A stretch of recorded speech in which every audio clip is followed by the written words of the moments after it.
This season of Lent is a time for us to grow in our relationship to God, to deepen that relationship. In some ways, it's easy to relate to God when things are going well in our life, when our life are full of blessings.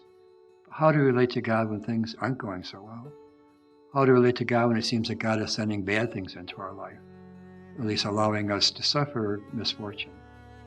How to relate to God when it seems that God and life are being unfair to us?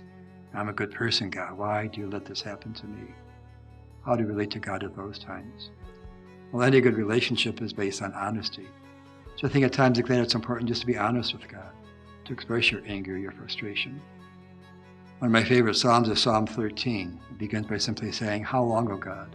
How long will you forget me? How long will you hide your face from me? How long will you let my soul suffer such pain?" And even on the cross, Jesus cries out, "Oh God, why have you abandoned me?"